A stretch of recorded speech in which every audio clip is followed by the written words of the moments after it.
Joining us now, he's the author of the upcoming book, The Democratic Party Hates America. He also hosts Life, Liberty, Levin, 8 p.m. on Sunday night, right here on Fox. The great one, Mark Levin. What a shock, Mark.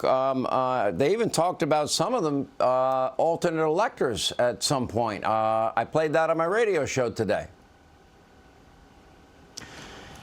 That's a funny thing about this Democrat Party. It does hate America. It's hated America since its founding. It helped cause the Civil War and segregation, went all the way into the 1960s. It supported eugenics. Now it supports abortion on demand. Hates this country. We've gone through several years where they attacked the Declaration of Independence and the Constitution. And it's the voting system that they crave. They put out this H.R. 1, which would destroy all the protections against fraud in elections. And if you dare say anything, you're the denier. Let me explain something about Georgia and all the rest of it. Every one of these damn phony indictments where they dust off these old laws or they take what is normal actions in the course of an election where you're lobbying state legislatures, where you're claiming elections are wrong, whether they're wrong or not, whether you're raising legitimate things or not, this is an attack on the people. Every indictment is an attack on our freedom, our ability to vote. The Democrats don't care about voting. They care about winning at all costs. The Democrat Party wants to be the monopoly party in this country. It is very close to being that. It wants to be the state party, where the government and the Democrat Party are tied at the hip. They already have that when it comes to the administrative state. That means when they're out of office, they still run the country. When they're in office, they expand the non-elected parts of the government. It was John Adams who said when the people lose their virtue, they're going to lose their freedom. One of the greatest constitutions ever written in the world was the Soviet Constitution written by Joseph Stalin. It meant nothing. It was a genocidal dictatorship. So everything in there meant nothing. How can a party that hates the Constitution, that hates the limits that it places on their economic agenda, their political agenda, and their governing agenda, how can a party that trashes the independence of the Supreme Court, threatens Supreme Court justices, how can a party that wants to not only increase the number of Democrats in the Senate by hook or by crook by adding 2 more states, get rid of the filibuster rules so they can impose their will? Don't tell me they're standing for we the people. Don't tell me that this is the party we count on to protect the vote.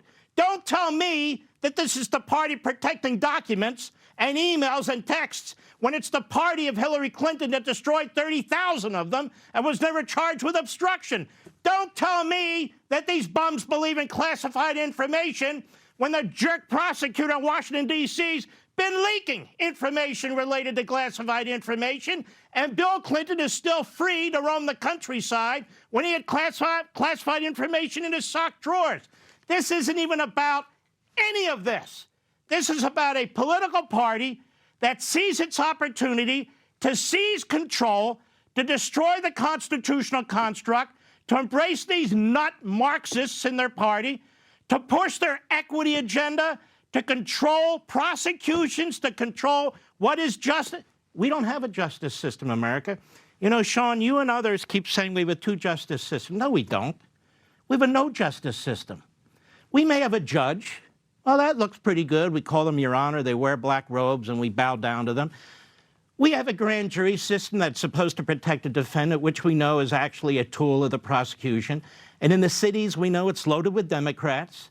There's no voir dire or anything like that. Those are prosecuted Democrats. We have prosecutor Soros Democrats.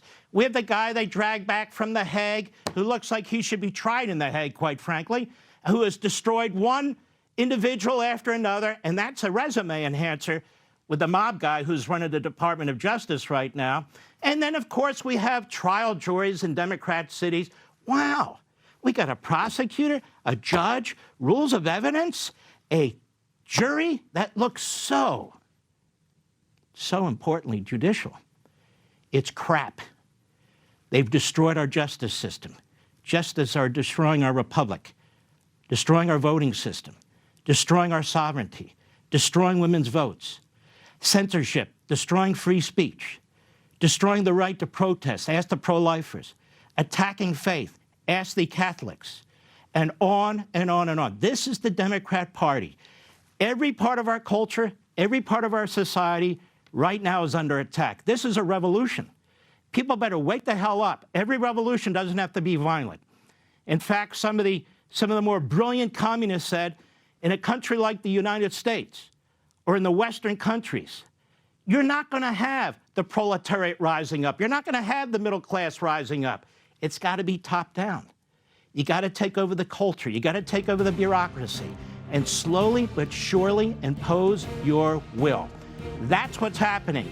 What they're doing to Donald Trump, they're doing to America, they're doing to the American people. And I don't know if we're going to claw our way out of it, but enough of our fellow citizens better understand that this is about them and their liberty. That's it. I'm done. Want to see more Mark Levin? Go to levintv.com and subscribe now.